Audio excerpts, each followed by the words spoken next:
Hello, everyone, and welcome back to the Social Media Decoded podcast, the number one podcast to help you understand social media better so that you grow your business, get more clients, and monetize. And today, I'm excited. I always get excited when we have special guests, and today we are talking to Briana, and we're talking today all about how to cultivate community in business because this is something that's really, really important when it comes to being a business owner, entrepreneur. It can feel lonely, right? Sometimes, but cultivating community is where it's at. And I'm so excited to talk to an amazing expert today here on the Social Media Decoded podcast. Welcome, Briana. It is so amazing to have you today. Thank you, Michelle. I'm so happy to be here. Yes, thank you so much. So, tell us a little bit about yourself, about your business, and how you got started. Wow, so I got started so long ago. It's kind of a it feels like, oh wow, I've been doing this forever. My very first business, actually, I started when I was 21 and I was a massage therapist. I started my own little practice and this is way before I was definitely not using social media then. But started then there and then through from that place I opened up a spa in Portland, Oregon, where I lived at the time. And then I ended up getting like roping my husband into that business. So when I say we, then I made him kind of like get on board. He was an acupuncturist. And so I was like, you come into the business with me. So we built that business and then we expanded our spas, ended up with 3 spas. So we had one in the Portland airport and then we moved to Boulder, Colorado and opened a spa here. And then we started creating products, bath and body products, pain relief products, all natural products that we sold in our spas. And we also sold them online and then to other retailers. And then we started writing books together. And then we started creating courses together. And then we did a coaching program together. So we just really built that whole business. And then I was missing doing one-on-one work with people, as you do. I was like, so I started my own, then at this point felt like my own separate business, even though that was my business too, a different business where I started to do more energy work and coaching and mentoring and helping people with their businesses. I love that story. I also work with my husband, so I can definitely relate to that. And he's actually writing a book. I'm writing a book. And so I love all of that. So this is proof that it can work with spouses to work in a business together. I know some people, look maybe like, oh, I don't know. But here are two successful stories of business owners that can work with their spouses. So I definitely love to hear stories like this and that you started at 20. So there's so much opportunity to start a business at 20. I'm sure like you've been through, I can imagine all the ups and downs. I heard you talk about selling physical products, doing coaching. So that's a lot of experiences to go through. So, and especially starting at 20 and expanding in the airport. Did you say the airport? You had Yeah. space in the airport? Yeah. It was crazy. I mean, during COVID, we actually ended up closing that spa that was in the airport, mostly because people weren't flying. And so we were like, so it was, our lease was over and we were like, this seems like a good time to maybe take a step back. But yeah, it was such an interesting thing because I really learned kind of how to work within what felt like it's a very bureaucratic system of an airport, which I assume it probably has to be. Portland Airport was really wonderful to work with, though. They were so lovely, but we still had to follow a lot of rules. I can only imagine. But that is like so awesome. So great to hear your story on how you got started. I hope it inspires someone who is young. Maybe you're listening and you're 19 and 20 and saying, I can't start a business. Yes, you totally can. And it can be a multi-million dollar business, which we're going to talk about later. But I want to talk about social media and being in the social media world these days. What are some things that you want to share with entrepreneurs who may be trying to find and create connections and relationships in business? Because this is what I think is hard right now, especially COVID is over. Well, not over, but things are opening back up and people are going to in-person events. How can building these relationships help fuel our creativity? Yeah, I mean, I really think of social media as an opportunity to actually create connection. And I think that when we use it in any other way, we tend to get really frustrated. Like if we just want to be seen, which I see a lot of people being like, be seen. I'm like, yeah, I think that that's important, but really our relationships and our connections with other people are what build useful useful for our business, useful for them, useful for maybe their businesses too. That, and when we actually decide, I want connection with other people, I don't just want you to see me. I also want to see you and know you and care about you. And I know that it can feel like, how do I care about so many people? I want a big audience. Like, how am I supposed to care about all of them? But I think when we actually take time to see what other people are doing and listen to their struggles and communicate back and forth and be willing to like answer people's DMs that they send us, and actually creating community online, I think is the same as it is in person, right? You wouldn't just like come to a party and be like, look at me. I mean, maybe you would, but I don't do that. I want to go to a party and meet people and get to know them and have them get to know me. And then I think a lot of times we tend to separate our social media presence from our real life. And I feel like the less we do that, the more both actually succeed. Because to be creative and yourself in your real life and then just show that on social media, I feel has a better impact than creating these like hyper polished ways of being on the internet and then being like different in real life. I think when we actually look to create ourselves and our lives the way that we really want them to be, the way we really want them to be, then we feel excited about sharing them. And the whole thing feels in alignment with the people that are interacting with us. Because one of the things I love so much is being on my social media and then meeting people that come to an event in person with me. And they're like, you're exactly like you are on social media. I'm like, yeah, I'm not pretending to be something I'm not. I'm just trying to show you who I am. And if we want to improve our lives, I think that we get to do that and then we get to show that.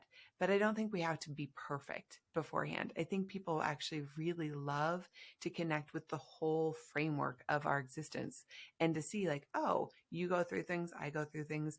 You're not perfect, I'm not perfect. And I think that the more that we share that in online and in real life, not that online isn't real life, but in person, I think that we create more deeper, heartfelt connections with other people. I love everything you just said, and I 100% agree. Just be you, right? Because when we show up and we're not ourselves, people can see that it's inauthentic and they can say, oh, this doesn't feel, they will know that feeling. And I think that when you show up and you're just who you are, like you said, wow, you go through things just like I do, they can relate to you. And what that does when you're building a business is builds like, know, and trust. Now people will start to trust you. They will start to relate to you and your experiences, and it can help someone else. But I know there's many people that may think, oh, I don't want to share all my business on social media. What do you think about sharing too much? Like, what's the thin line between sharing too much and just sharing enough? Yeah, I mean, I think again, if we kind of go back to like real like interactions with people in person, I think that we get a better sense of how much to share with other people because your social media platform is going to consist of a big range of people that you have different relationships with. And I share everything with, say, my husband and like my best friends.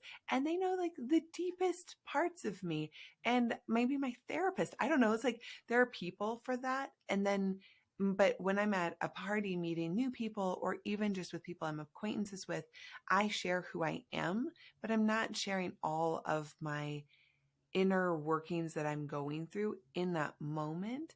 But if, say, they said, oh, let's say somebody I met at a party was like, oh, yeah, I just had a miscarriage, then I might be like, oh, I have gone through that.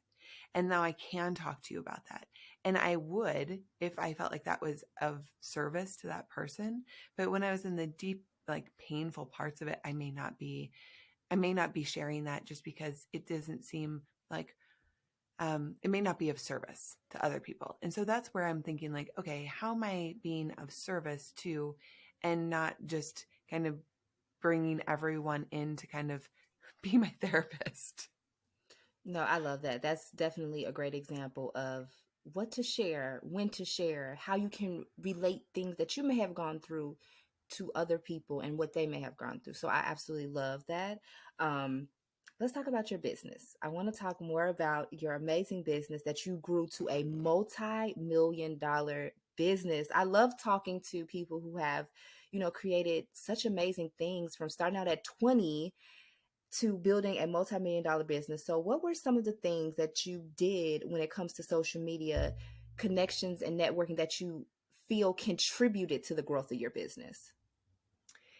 Yeah, I mean, I kind of go back to that, like actually connecting with people and finding people that I was interested in too, and to say, oh, like using this as a social place, right? And I think that that is so important that I have felt like, oh, when I go onto social media, I'm there to be social. I am actually wanting to connect with you. And then also, the media part is like, I'm also sharing with you who I am and what I'm doing in a really consistent way.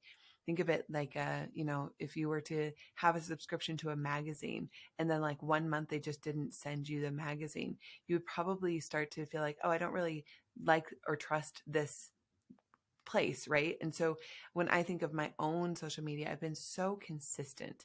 And, of course, like how I've been showing up has changed because, it's gone from, just text to photos to reels to, there's always something new to learn. But if we can actually allow that to be fun, and for, I think a lot of people, myself included, I think in the beginning, I just kind of wanted to know the answer. Like, please just tell me exactly how many words to write, how many times a day, exactly what to post. I just, I wanted like the exact framework, and I didn't want it to change because once I got it, I just wanted to be like, okay, I'm just going to do this thing. But it does change all the time. And I've learned to really love that because then I just don't get bored. It's like, oh, well, now making videos is hip. So I'm like, great, let's do that for a little while. And then now Instagram says, now we're going back to pictures. I'm like, great. I was kind of getting sick of making videos. I'm like so happy to do pictures again, right?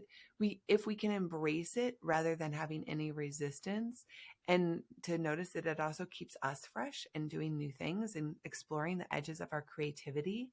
And, I think that for me, it gets to be, I love art and I love to make art. And so at one point I declared, my social media is going to be art for me because otherwise it can feel like work. And when it feels like work, I get into like a resistant place. And when I get into a resistant place, then I'm not consistent and then I'm not engaging in the same way. And it just doesn't feel the same.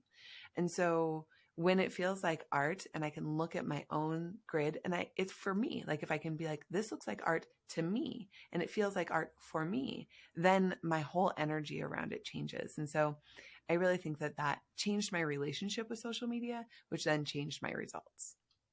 Absolutely. We have to look at it in a different lens because there are many people that look at it as, oh, I just don't want to do this thing. But in reality, marketing is a huge part of your business.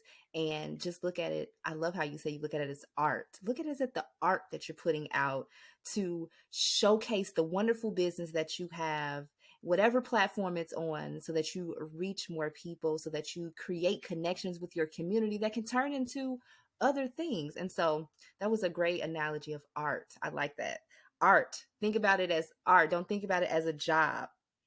Okay, so you talked about how you took your personal experience and used it to transform others' lives. So how do you help market and attract and empower women to create the lives they want by their own desire and inspiration? Yeah, so I mean, I feel like I get to be my own research project kind of all the time first. It's like what works, what doesn't work, how am I doing, how did that actually like prove itself out? And so I tend to want to make sure that whatever I'm speaking to actually works in the real world through me and then usually through a few clients. And then once I've been like, okay, this is this is consistent, this actually works, then I'll start to make programs and other things about it. But I feel like getting to be in my own development and desire for growth is so much fun, and like being someone who always wants to be evolving helps me really working those edges. And then when I'm working with other people, I'm working my edge too. So it's not like I'm like, yes, someday you'll be great like me. I'm like, no, we're all in a place where we're working the edge of where we're going. And I may be have done this for 20 more years than you, but that doesn't mean that I'm not still working my edge of like where I can evolve, where I can grow. And so I know the feeling. And because I know the feeling, I feel like I get to be able to help shift things for people. And, I do a lot of that through energy work, mindset work, emotional intelligence work. And we just are looking at it all the time like, okay, how do we be with these places where it's crunchy and it's hard and we want to stop, which is what entrepreneurship is, right? It's not easy. It's like the greatest personal development work, I think, on the planet. It's like, go try to do something big. It's like, dang, it's so hard. We have all of our confidence things come up, and we have all of our comparison come up, and we just, it's so lucky. We get to just be in it all the time. And really, I think our persistence and our devotion to not just succeeding, but to evolving helps a lot. Absolutely. I love that. 100% agree with everything that you said. I think that you said consistency. I heard a lot of good gems. Make sure that I hope that you all were taking notes, because every time we have an amazing guest, they always come and give you a master class in less than 20 minutes, right? You can always get so many amazing gems on the Social Media Decoded podcast. So if you are loving this episode, make sure you tag me on Instagram at Michelle L. Thames and let me know what you loved about this episode. So I love books, and I know that a lot of my interviews love books too. So let's talk about any books or resources that help shape the incredible entrepreneur that you are today. What can you recommend to some of our listeners that they read to help them in their business journey? Well, so I knew that this question was coming, and I was like, oh, business books. What business books have I loved? And I realized that actually the majority of the books that I feel like actually changed my business were books that were about my own personal development. And that, like I would say a bunch of Michael Singer's books, like changed the way that I thought about things. I'm reading a book right now that I love, The Quantum Mind. So much of it is about mindset and also related to the energetic world. And to me, those are the books that have been the most supportive to me. And I've read a lot of business books, and it still comes down to me to this work that I'm doing more internally, because a lot of the business books, I feel like, say a lot of the same things, which I like. And I think we need to read at least a few business books. I don't know that there's one that I'm like, oh, that one was so much more exceptional to me than others. The Radical Leap, I really liked that book, actually. I read that a long time ago, but I really liked that book. But the inner game, I feel, is actually where we falter more. It's like, yeah, use a framework that you can learn from a book, but the framework's only going to be as good as the work that you put into it and your willingness to stay when it's hard. Absolutely. Those were some great book suggestions. We'll make sure that we put all of those down below in the show notes so that you can check out some of those amazing books. And I agree, some of the business books are kind of repetitive, but I do like how you said you go for the books that will personally help you through that personal time that you're going through, and it will help change your mindset on things. I think there are a lot of great mindset books. There's a lot of great things on Google. You can even Google if you want to know more things. So just educate yourself every single day and just never stop learning. That's what I think is amazing about books and how we do things. Being creative entrepreneurs and business owners, always stay reading. So this has been such a great episode. I'm so grateful that you came on the show today to share all these amazing gems. Before we head out today, can you let everyone know where they can find you and about your business? If you have anything that you want to offer the audience, like amazing freebie, let us know. And all of the information will be in our show notes. Yeah, so if you want to come join me over at Instagram, that's where I spend most of my time in social media, is on Instagram, because I like it the most. You can find me at Briana Borten. You can also follow me on Facebook if that feels Joyful for you too, if that's more your vibe. I'm also there at Briana Borten. It's so nice because my name, I'm like the only person with my name. So if you search for me, it's very easy to find me. And then I have my other business is called The Dragon Tree, and you can find The Dragon Tree on Instagram too at The Dragon Tree. I would love to see you there as well. And I also do have a really beautiful intuition guide that I would love to offer everyone. And so I will send you, I'll send you the code so everyone can get it for free because I would just love to share that with your audience. Yes, and we will make sure we have that code in the show notes so you can check out that amazing intuition guide. I know it's going to help us with our intuition and guide us to make better decisions and things like that. So thank you so much for offering that to the Social Media Decoded audience. And again, we'll make sure we have all of Brianna's information in the show notes as well as the links to everything that we discussed here today. But Brianna, thank you so much for coming on today, the Social Media Decoded podcast. So many gems dropped. And thank you all so much for listening to today's episode. We will talk to you all in the next one. Thank you.